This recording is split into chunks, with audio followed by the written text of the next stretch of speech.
Hello and welcome to Bussy's podcast.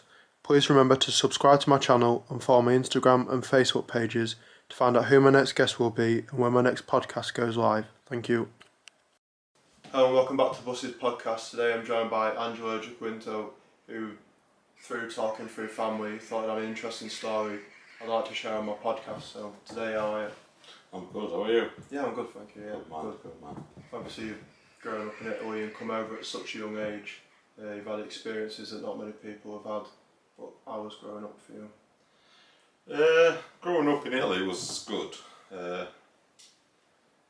Come from a working family, farmers and business like bar owners and stuff like that. So there's always been a business going around the house of some sort.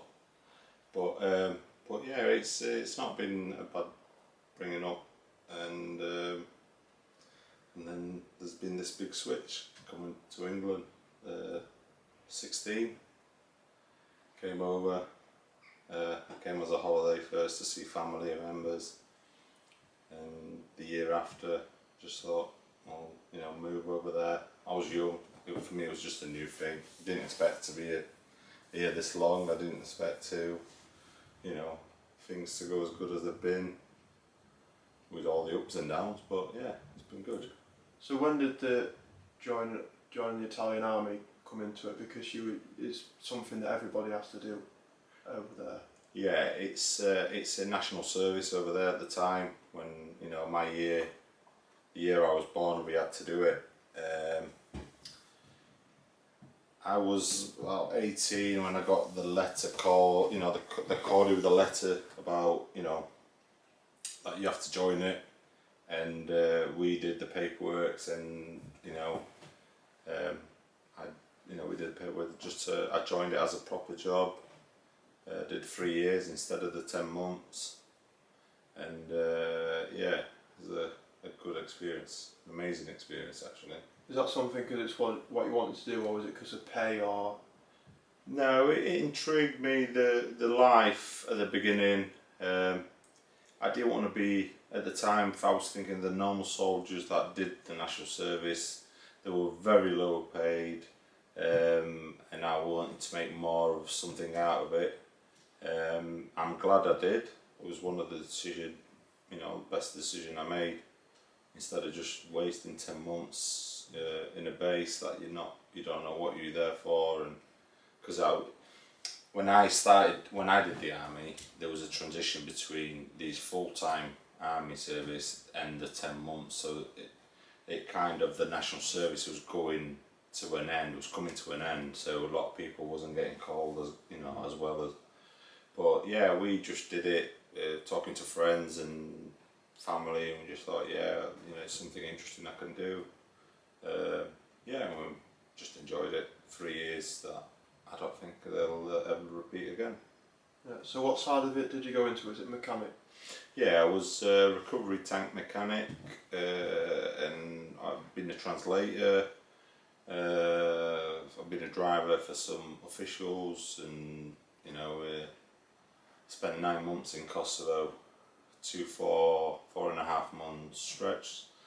But yeah, it was very interesting there.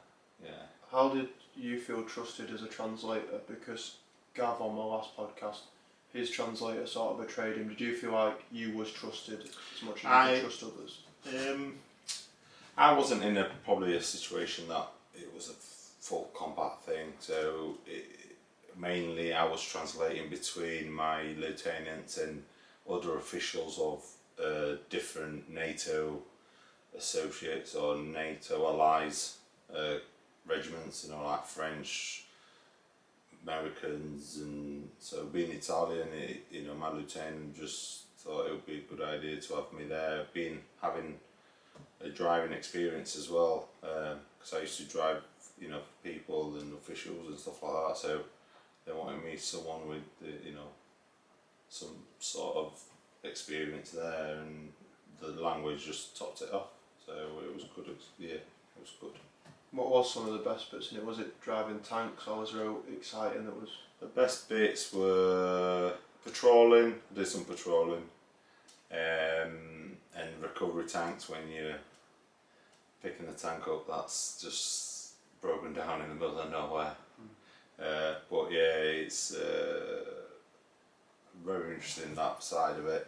The other bit, it was just like becoming so much of a brother with all the other comrades, and you know, you just share such a special bond with them, and you know, anything, it was just like a brother thing. There was no, you know, if and buts, but you know, we just did the job, helped each other. You know, there was hardly anybody that just didn't pull the weight, so it was good. What's the 24-hour watch thing you have to do for some? Is it some special grave? Oh, it's a that was a week guard at one of the Italian Roma main tourist hotspots, which is called L'Altare della Patria, and yeah, that was definitely something. I've seen it so many times on films and TV, and knowing that I was there for a week doing shifts and days and nights, not be able to move from that spot. Yes, I always say it, I always mention it whenever I see it. I always tell whoever's around me I've done that. It's good. So what actually is it? Is it someone? It was, as I remember, not really good with history, but there was a ignoto, which is someone that died saving people, but they never found out his name, and he was buried there. And obviously there's this monument around him, and it's massive. It's big tourist hotspot. Yeah. So then, where did you go from the army after your 3 years there? After the 3 years in army, I came back to the UK, hoping, I don't know, it was a bit of both, wanting to come over here, met with an old friend, and you know, just fancied to come back here again. And then, I don't know, I just kept staying here and coming back and for a few years, and now finally I'm stabilised here, and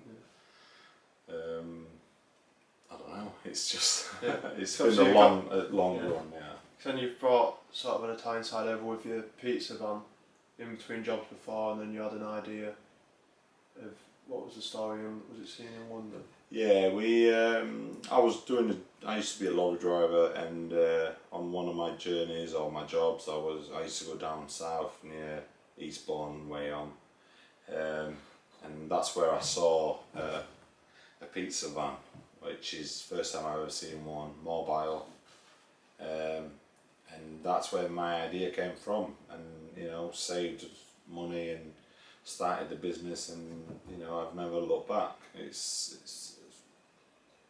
a good experience as well. It's stressful at times, you know, when times are hard and you're not as busy, you think, you know, do you give up, do you not give up, but you know, it just, the hard work, I think, pays off at the end. So. Yeah, because I've always seen it as being successful, and it seems quite popular because it's obviously different to just a shop.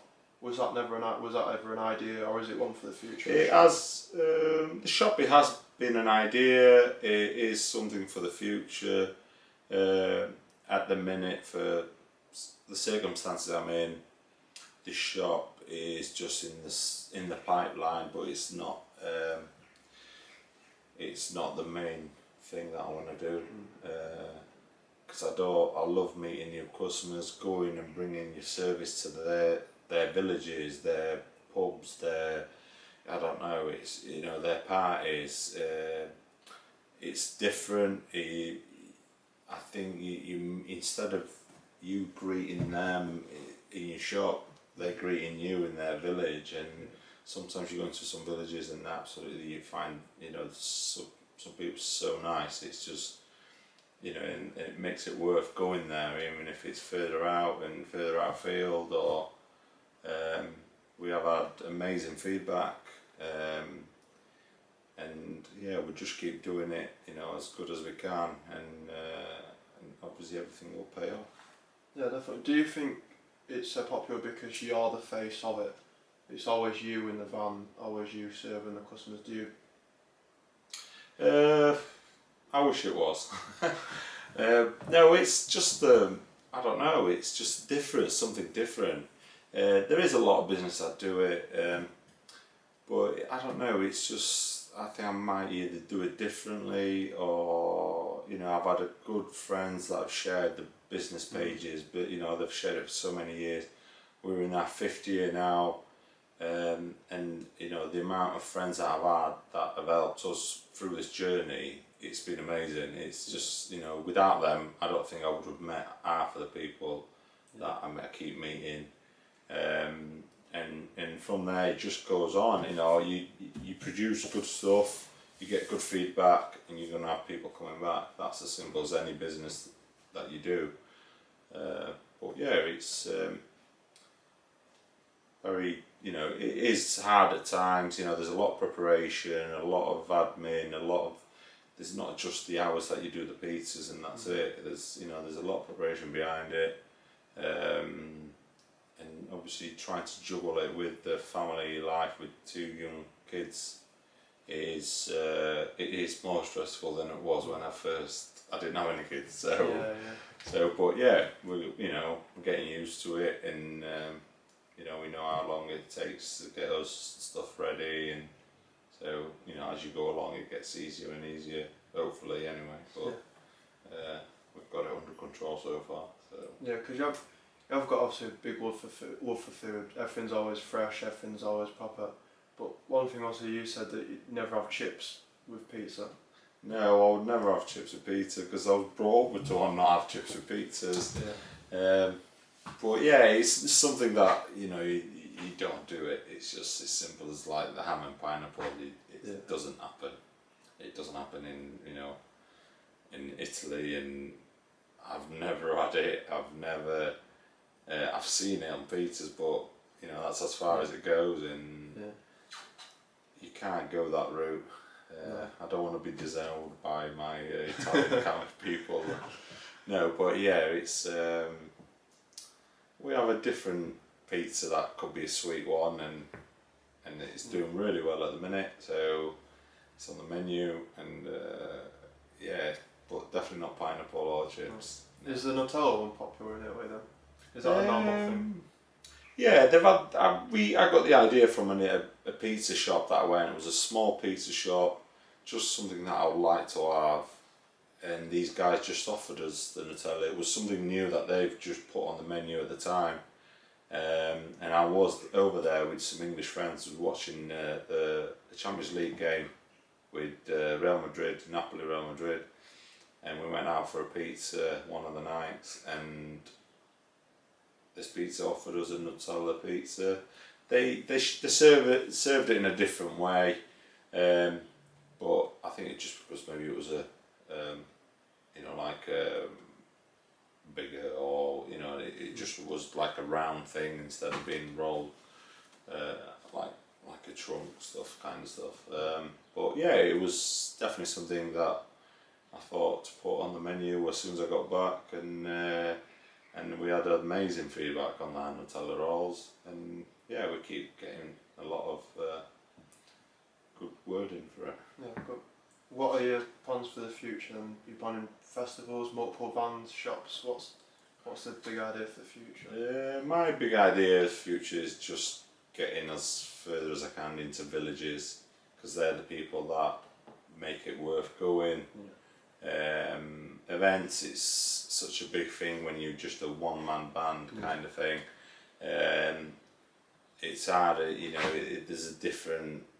The costs are more, and you need to produce more, and on your own you're a bit limited on your production kind of thing. But I just want to meet as many people in villages, and there's a lot of villages that don't have anything like this. So we just need to get as soon as we find dates available and find new village, we go there, and I'm sure they'll be happy to have us.